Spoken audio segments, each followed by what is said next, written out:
those trying to campaign for us to get out of lockdown is Dr. John Lee. He's a former NHS consultant in pathology. He's also now the lead pathologist at HART, that's Health Action and Recovery Team, an organisation I very much endorse people actually following. They are all about providing a really sort of a wide range of scientific and medical and other opinion on terms of what the costs and the benefits of any given policy we're dealing with COVID actually are. And I'm delighted to say John Lee joins us right now. Good morning to you, sir. Good morning. You've written a piece in the Mail today, and you've been speaking out repeatedly, including on this show, throughout the pandemic and throughout the lockdown, about how we have to get out of this. Do you share Andre's and mine's concerns that every time we do hit some sort of close to the goalpost where we are going to be coming out of lockdown restrictions, like, the massively fantastic rollout of discovery of a vaccine, then the massive successful rollout of the vaccine, and then cases coming down and admissions going down to hospital and deaths going down, that the goalposts keep getting moved?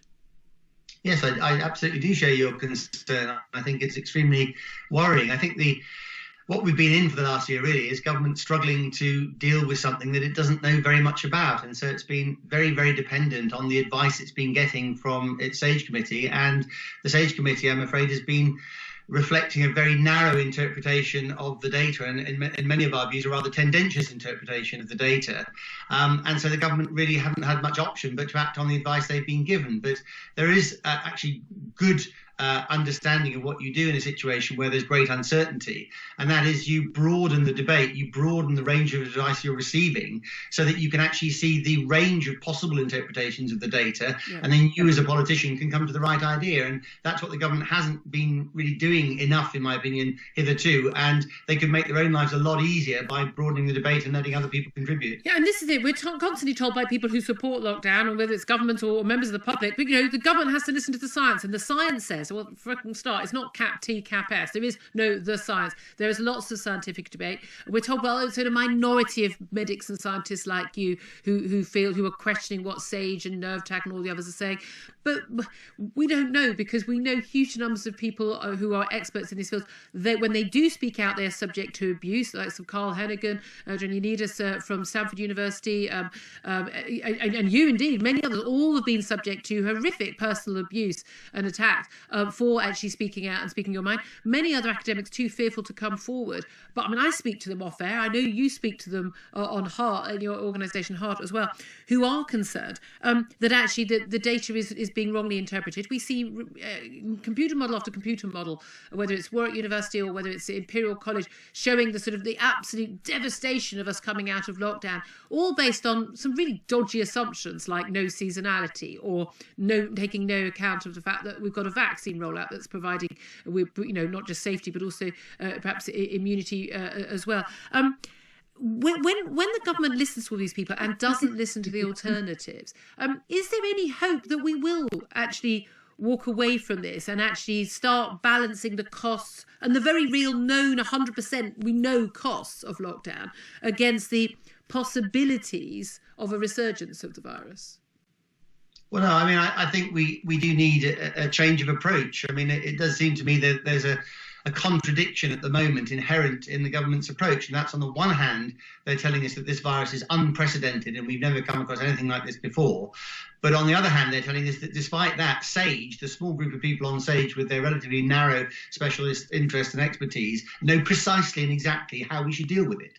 Well, obviously, those two things are not compatible. I and many others, and I agree with you, I think there are very many people who have serious reservations about the approach we're going. I and many others feel that this isn't, in fact, unprecedented, that, in fact, we quite regularly come across viruses of a similar type of nastiness to COVID, but we've never dealt with them in this way before. And if you accept the fact that this virus isn't unprecedented, then we do know what to do about it. And what we do about it is not this. Yes. What we do about it is what we've done every year previous to 2020, which is not sort of shoot ourselves in both feet in an attempt to deal with something that we don't really understand what we're dealing with. Well, indeed, and that's the thing. Until 2020, World Health Organization advice on dealing with pandemics was not to lock down, was not to close borders, was not to effectively lock down an entire population of healthy people to protect those who are most at risk. This is all going against what was until this pandemic official World Health Organization policy, and against what is still a lot of World Health Organization official policy.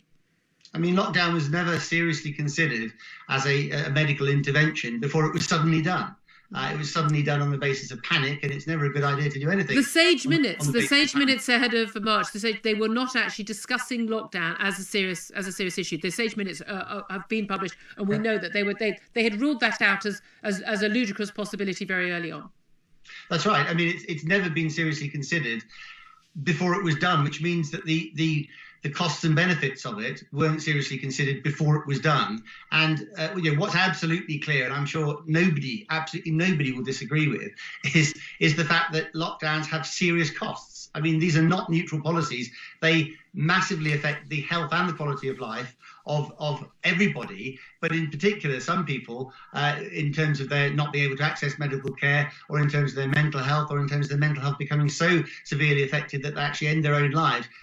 Lockdown causes deaths. I mean, there's no two ways about it. If you isolate old people, if you admit them to hospital and refuse to let their relatives, for example, come anywhere near them so that they can't have an advocate for it, they will not get the treatment that they would otherwise get. You can't treat people in isolation. And so actually lockdowns not only are massively affecting quality of life, which is an important part of any medical decision, but it's actually killing people. And when the dust settles all this, we look at the numbers, it's going to have had a massive effect on a lot of people. So we shouldn't be doing this lightly, and we shouldn't be prolonging it unless there's good reason to prolong it. And it seems to me incomprehensible that having had a very successful vaccine program, I mean, this country has shown positively what it can do on two situations, it seems to me. The Nightingale hospitals, which we built, but then unfortunately didn't follow through on, and the vaccine, which we've introduced extremely well, but looks like we might be in danger of not following through on. And I think there's a pattern there, and we need to seriously examine it. Well, indeed. And this is the issue where we're told, well, mass rapid testing is the route out.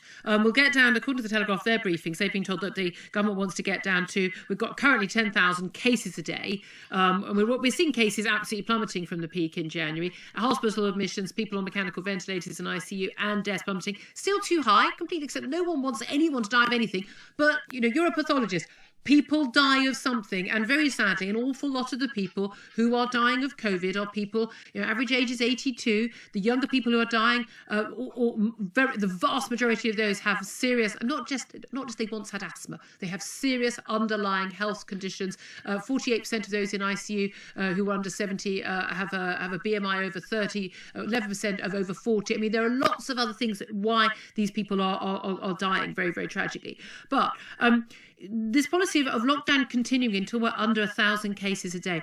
But we're going to get out of it with rapid flow testing. Now, there have been issues with the PCR test, which is the test which it does have it doesn't have a high false positive rate. It has a very normal false positive rate when you use it on hundreds and hundreds of thousands of perfectly healthy people without symptoms. That's when you start having your false positive. The lateral flow test has a bigger issue with false negatives, doesn't it? Which is doesn't actually catch everybody who may well have the virus unless they've got symptoms. But if we carry on testing on a mass scale, as the government is looking at, perhaps even millions of tests every day, the lowest false positive rate in the world would still, even if we had no COVID at all, mean that we had 4,000 or 5,000 cases every single day, no matter what. Even if there was no COVID left at all, in which case we're never coming out of this. Yeah, well, I mean, I think the trouble with one of the troubles with COVID is that it's a disease that's not clinically diagnosable. So you can't go onto a ward and examine a patient and say you've got COVID and you haven't got COVID, because the symptoms overlap with other respiratory infections, and in fact the symptoms may even be absent. So you can't diagnose COVID clinically. And there are two things that have been confused during this epidemic. One is that a positive test equals a COVID case, which is simply not true. That's never been a way that we've diagnosed any disease previously. And the second thing is that dying with COVID equals dying because of COVID. The government itself admitted back last May that those weren't the same thing. But of course, in the 100,000 figure that's now been bandied around as given fact, they've elided those two things and they've equated them. So both of those things are incorrect, and they give an exaggerated view of how serious but the ONS, the Austrian National Statistics, says that certainly more than 90% of those who have died after a positive test for COVID did die with COVID on their death certificate as an underlying cause at the very least, or one of the main reasons they died. Yeah, but the problem with that is, of course, that last February COVID was made a notifiable disease. So obviously people always record COVID because you have to. The thing is, you don't have to record it on the death certificate, as a matter of fact. You have to notify it to the relevant government department.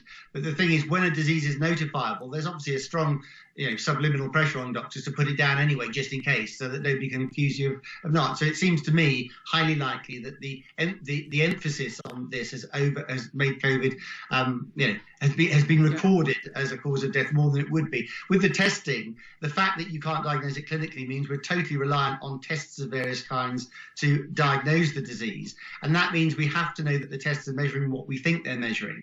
And well, as you say, I mean, if you do 1 million tests a day and you had a false positive rate of 1%, which is actually quite a low false positive rate for any test, you would have 10,000 cases a day. It seems to me that setting a number like 1,000 positive tests a day as the level at which we're allowed to come out of lockdown is a bit like people who do dieting and set themselves the ideal weight they want to be. If their ideal weight that they've arbitrarily set themselves isn't the weight that they can do, they won't get there, which is why so many diets fail. It's the same with this. You can't just pick a number out of the air. COVID is endemic in the population now, and the number of true cases of COVID will be a balance between the population immunity to COVID in all its variants and the ability of the virus to get around that immunity and to infect new people.